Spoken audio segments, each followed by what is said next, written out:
imbonera kure zasatiriye zinjira muri Mikenke. Harejo niho baraye bafunguye isoko rikomeye cyane rihuza mu Mikenke no kundondo ndetse narya mu Minembwe barifungura hariya mu Mikenke. Ariko nubundi umwanzi yakomeje kugira umutwe uremereye aho imbonera kure twatuvugana muri iki gitondo cya tariki 17 ageza aho bita mu Kigazura ni hakurya y'iwacu agiye gutera nubundi mu Mikenke bwana munyamakuru. Yego habe na rimwe kuba FC itarafashe Uvira ni igihemo kinini ku banyamurenge yaduhemukiye kuko ifite kudafata Uvira bifite impamvu nini iteza biriya byago iwacu. Yego icya kabiri kudafata Uvira ntago ari ikomeye kuruta Goma bafashe na Bukavu, si ikomeye kuruta za iriya za nani za Shabunda baraye bafashe, si ikomeye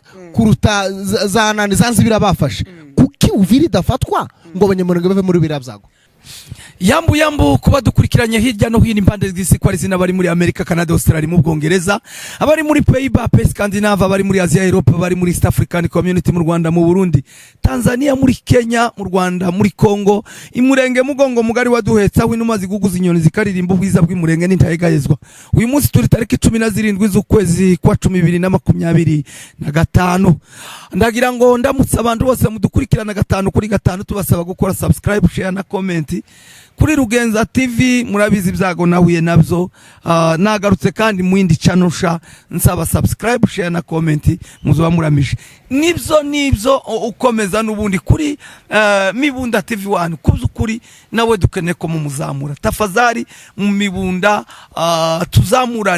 tuzamukane nje nawe dukeneye ko tugerana iyo tuzagera. Hanyuma tutibagije nubundi na Joshua TV naho rwose ni channel nawe dukeneye ko aho hose mukora subscribe, kandi nukuri murabizi ko amakuru yacu arakagenda kagaruka kuko twabibemereye. Tubibutse rero kuri kubwanga bw'ivyuma ni Joshua Entertainment, naje uri kuri microphone ni Rugenza TV ndetse na Mibunda TV 1 yahumekaho gatoya mbere uko twinjira mu makuru yacu y'uyu munsi.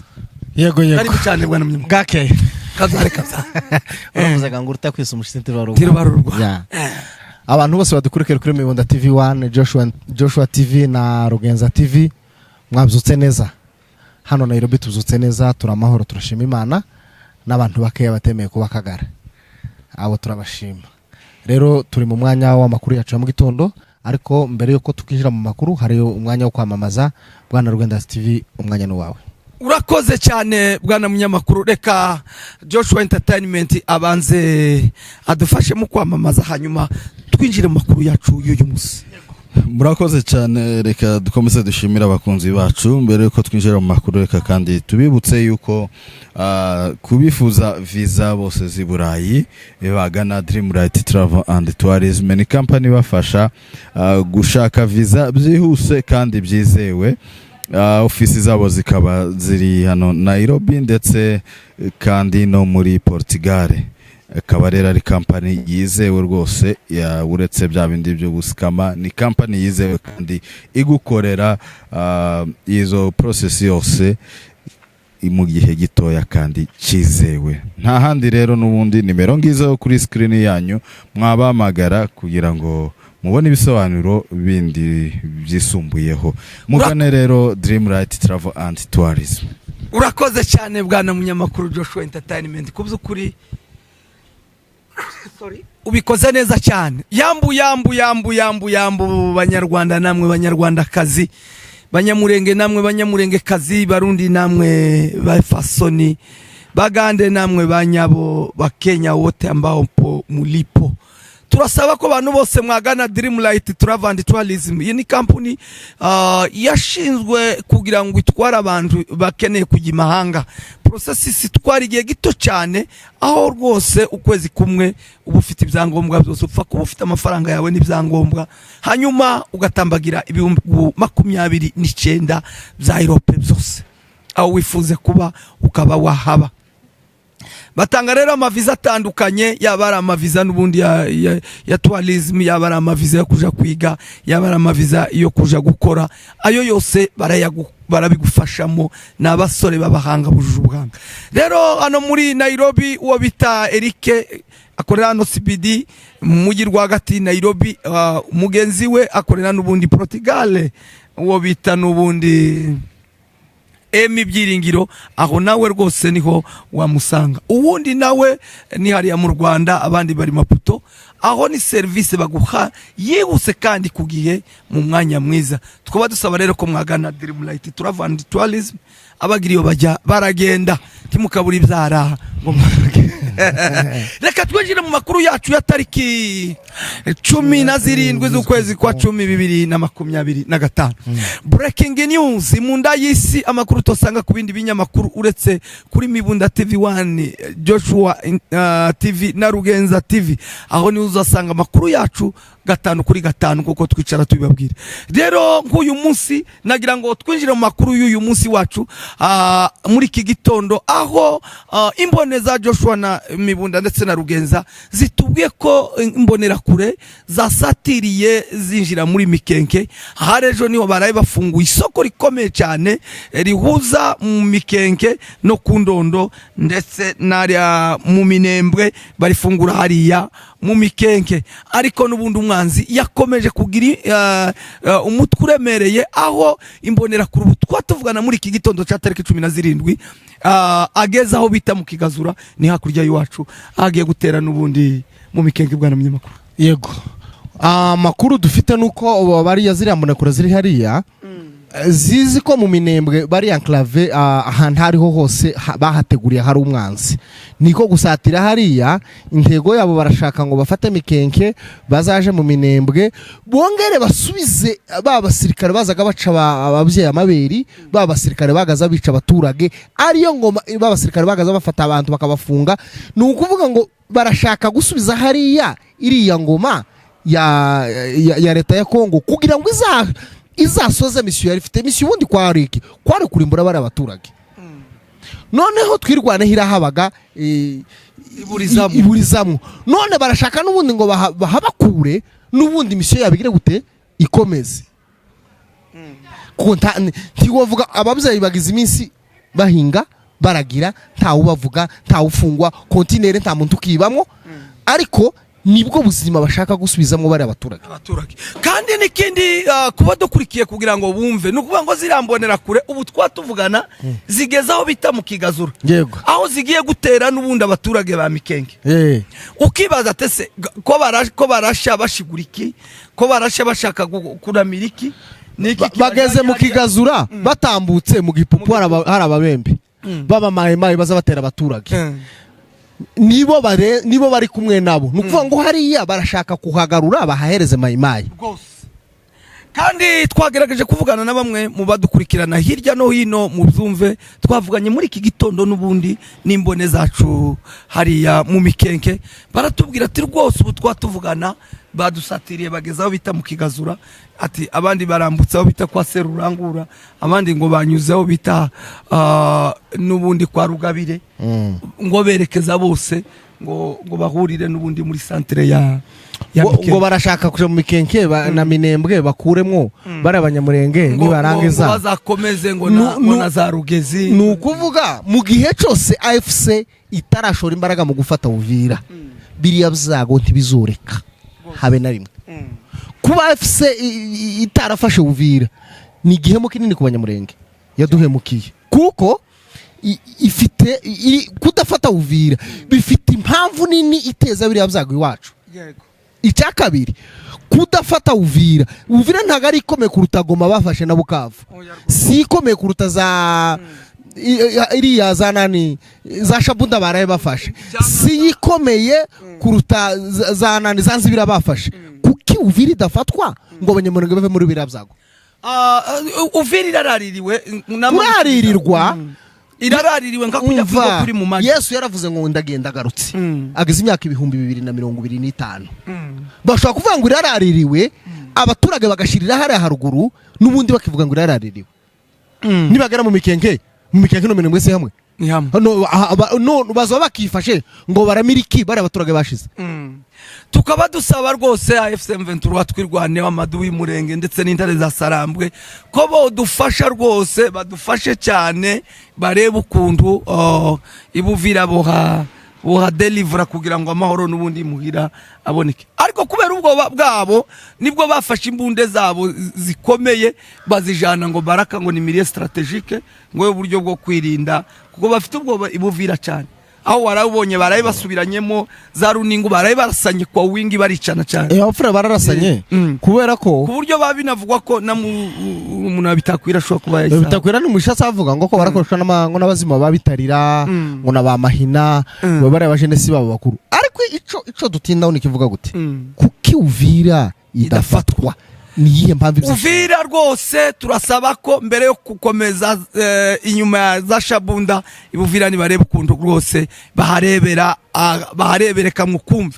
Ariko amakuru tugezeho muri iki gitondo nuko aho bita Ruvunge n'ubundi kera ngo bagiye gusakirana ngo bari amfase kabisa ku buryo urugamba rugiye gutaha Ruvunge nakamanyura ni hamwe nta nsikuri Ruvunge nakamanyura hagati ya Katogota gusa nihari ni bari hamwe kuri gusa ntiyananiranye gufata ntiraba muri gaho ufite ntibarabigira wenda buri hari ibizo bataruzuza bashobora kuzoja kuhafata bara abaturage baruguru bashize n'ubundi bikaba ntace bakiyafatiye kuko nibafata bara abaturage bakamamara bazabakirwa niki ntaco bazokirwana ifo gutabara abantu bagihari apana gutabara abantu bashize cyangwa ngo batabara ruko kera umwanzi yinjiye mu bagore n'abana nose nibatabara umwanzi yinjiye mu bagore n'abana yabamaze bazaba bagitabara ntaco bazaba bagikoze tukaba dusaba rwose cyangwa se kuragira ngo leta izirangabo z'abarundi na leta iturutse yari inyuma niramuka ifashe mu minembwe ikashinga bazariyeri bazahaba kuziki nikibazo ngayo nguko reka tunyarukire hani Nairobi rwagati aharaye hakorewe inama yari maze iminsi 3 iri gukorwa aho iyo nama yahuje n'ubundi abatavuga rumwe na leta ya Kinshasa barimwe n'uwahoze ari former president wa Kongo ariwe Joseph Kabila Kabanga afatikanyije nabo bakoranye n'ubundi muri leta ye ariko bakaba barangajwe na leta ya Kinshasa irabangaza nabo barahunga ndetse aho numwe mu ba president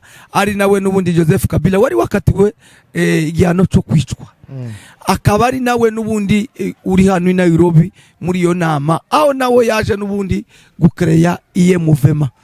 Ayo makuru sinzi wayavimuzi bwana munyamakuru ugeze muri domaine aho nyine ugeze kujya abanane bavyinyigisimba bazavuga ngo bamafishira urutoka aho nyine ugeze ni muri domaine yego hariho icama cyaraye kivutse hano kiyobowe na president former president Joseph Kabila ningaho ninga PPRD yagarutse mu yindi shusho iriya ni PPRD yagarutse mu yindi shusho yego ukibaza ngo se ubushize hano niho hakozwe ikindi hasohotse kandi icama arico AFC yari yibumbiyemwo MRDP irimwo na M23 kandi mubzo M23 ihaye declare Doha nibyo Kabila yasize asinye atashize mu masezerano Kabila ngo abo yahaye ubutegetsi arabubahereza batatsinze amatora baramuhiga baramwirukwana arahunga ngo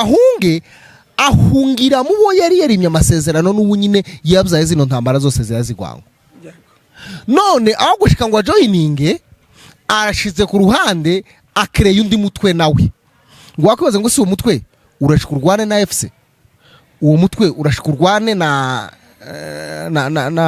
leta ya Kongo uwo bitegera mu shusho ninshi ushobora gusanga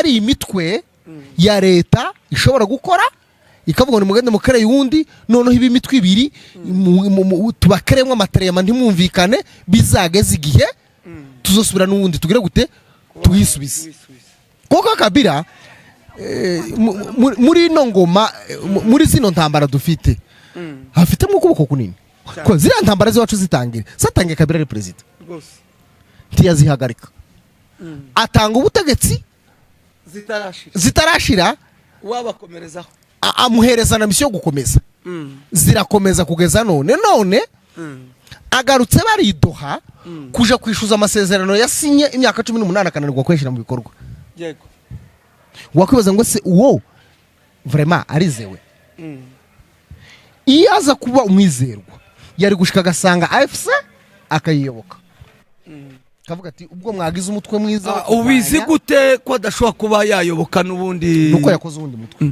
gukora undi muti ntibivuze ko atayobotse n'ubundi kuko n'ubundi yaraje avuye n'ubundi muri AFC acitse imbugita Kinshasa ntabwo yari Kinshasa iyi nama yijemo aruko yaravuye n'ubundi yego none se kandi kuja gutanga izundi mutwe buriya hari indi konvansiyo bashobora kuba baragiranye itaramenyekana tutahita twanaliza ngo tuvuge ngo wenda kuko gantiyo aje gayo baje ari nka rebeli ico gihe n'ubundi intare za Sarambwe n'amadubu bo murwanya inkundura n'ubundi rero ico gica ikiriho nikigaragara nuko n'ubundi bari mu mujyi umwe barashobora kuba ati no wewe kuko n'ubundi umuntu wenda wari wakati bwo gupfa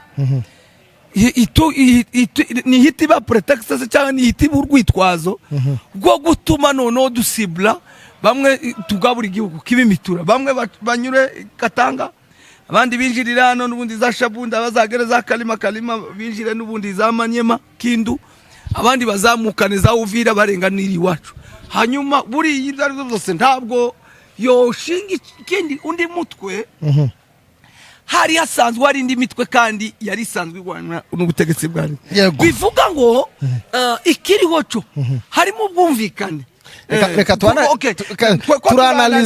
turanaliza ntabwo ari ukuri nta makuru twahawe twarabigaragaje ntibyakunda ko duhabwa amakuru ngo tuyavuge uko bayaduhaye turanaliza dushingiye ku zo tuzi ni ukuvuga ngo ari kumwe na Matata Mponyo ni uwa Kindu ikindu ni hiwabo ni ukuvuga ngo muri Manyema iyo ugeze Kindu ukavuga ngo Matata Mponyo ubuvuzi gikomerezwa giteye ubwo ni nko kuvuga Katumbi wabo aho kuvuga Raila Odinga ari hano ni William Zamanono harimo n'abandi ese ko gisegiti unaniza amasasa to kumva amagambo ese bafite ikindi gisirikare kizaturuka uruhande rumwe AFC gaturuka urundi bagahurira hamwe igisirikare urabona uriya n'umuntu wabayeho president kandi imyaka 18 buriya ndugiraho ni mikeya yego buriya no kuja kuvuga byonyine kuvuga ngo ahite declare cyam buriya ari kibyihisha inyuma yego abaye tureba twe arashobora kuba afite ibihugu birenga n'icumi by'ibikomerezwa bimuri inyuma yimubwira ngo turagusapotinga titimagine ko ubu nyine twatuvugana bamaze kwinjira mu nama gutya ibindi bihugu nabyo bisapotinga Gisegete bahise bamwohereza ingabo zimurinda ubu Kinshasa hari izindi ngabo arabandi bajepe basha yage bajepe abarundi bibindi bihugu bigize gute yego nibyo nshaka kukubwira abaye hari izindi ngabo afite zizoturuka uruhande rumwe of course niyo bikoraga n'abatabi ko turanaliza gati tubizi ntabyo batubwiye abaye hari izindi ngabo afite zizaturuka uruhande rumwe AFC gaturuka urundi bizaba ari sawa ariko abaye nta zindi afite akereye umutwe ariko ingabo zakoresha akabari zizi muri AFC ziba zifite ibyago biruta ibyo bari bafite oya afite ingabo uriya nuko abaye ari yaratreninze nawe unuvuga ngo nukusesengura abaye nta zindi ngabo afite ngo zituruka uruhande rumwe AFC turuka urundi akabagiye gukoresha zino ngabo za AFC na MRDP zaba zifite ibyago bikubye ibyo bafite kabiri kuko ugiye kubayobora niwe wabasinyishije amasezerano atujuje niwe wasize ateje igihugu aragisenya arakirangiza aza gutanga igihugu cyabaye igiseseke kwemera kugaruka kwihuza nabo n'izindi mbaraga n'ukwerekana ko ashigikiye n'abagabo chama chetu kina nguvu sana nukuvuga ngo intare za Sarambwe ndetse n'amadubu y'umurenge bimaze kwicara nawe amaze kubona urabona buri akagabo kazagahimba kandi kataranze buri yarashobora kubona ivyo yashakaga kugera batarabigezeho yongera kurangiza akabona n'ubundi abo yarwanaga nabo cyangwa se amasezerano yari yasinye nabo ko yasinye n'abagabo ubu kuri none ubu twatuvugana aya masaha nuko ari umuntu umwe yaba ari ikicama gisha yaba ari n'abariya numwe kubera kuko ntabwo yoja kuba yakwibejeze cyangwa ngo aralansa ikindi cyama se cyangwa ngo aravuga ngo aradeclare ikindi cyama azi ko hari ibindi n'ubundi yasize asinyiye mbere yuko ava ku buyobozi. bibaye ari ukuvuze abaye ari bizafite ashobora kuba yarasize akreye ino ntambara ari inzira yo kuzomugarura mu butegetsi. Niko bimeze. Bibaye ari intambara yasize akreye ngo izamugarure mu butegetsi yaba ibyago dufite ari we biduteje. Kuko ubundi iyo ugarutse ugasanga abandi bubatse ico ukora nikiye urajoyininga. Yarenjoyinize n'ubundi nibyo kankubwiye gushika ugakreye kindi kintu iruhande gwakijya cyari gisanzwe eske kigiye gufatikanya niki kurwanya kiriya cyangwa naco kizahagarara hagati ntiwomenye ngo kizomera gute. Gusa ico twamenye nuko bashize umutwe, ico tutaramenya nuko uwo mutwe wenda ari politiko militaire cyangwa ushobora kuba ari politiko gusa. Ushobora kuba ari umutwe wa politike udafite igisirikare. Ntibishoboka kubera kuko tugendeye kuzo twatureba nk'abasesenguzi antake nk'abanyamakuru nuko Kabila yakatiwe ubwo gufa. Inzira ni zibiri. Ni nka kwa kundi ngo na mfa ubudine rute ngo turuva tutakude chemin ngo fallait prendre à gauche ou bien à droite. Nje bumoso cyangwa nje buryo. Nuvuga ngo inzira ni zibiri. Naramuka acecetse urupfu ruramutegereje n'igihe nomo. Naramuka giye buryo nukuvuga ngo igiza bagisigaye niki ubu ari muri systeme kamikaze ngo kwiyahura no kama mbaya niba ari ico turagira gute turafighting sawa kubera ko aribwo ko turatangira gusesengura ibitekerezo mu makuru mfite nsa naho ndyamiye nuko hari ibihugu by'ibikomerezwa bikomeye cyane bimuri inyuma bikomeye cyane. Andi makuru mfite nuko urugamba rugiye kugera mu mahina aho tugiye gutsinda Shogun Ile Feudal. Reka dutegereze nibwo kigishingwa umwana ntaza yamavuko umunsi ngo yuzura ingobyi. Reka turabe imikorere yacu mu mezi 2 atari imbere tuzoza tugenda tuganira bitewe naho bageze ariko oya namahoro rwose ntibagire kibaye. Murakoze cyane kubari badukurikiranye hirya no hino. Tubibutse gukora subscribe kuri Joshua TV1 ndetse na Mibunda TV na Rugenza TV. Aho niho muzoza mukurikirana amakuru yacu ya buri gitondo saa 6 nimugoroba, amakuru utasanga handi. Tubibutse ko wari kubuhanga bw'ivyuma ni Joshua Entertainment, nanje wari kuri microphone ni Rugenza TV ndetse na Mibunda TV1. Amadu w'Imurenge intare za salamu.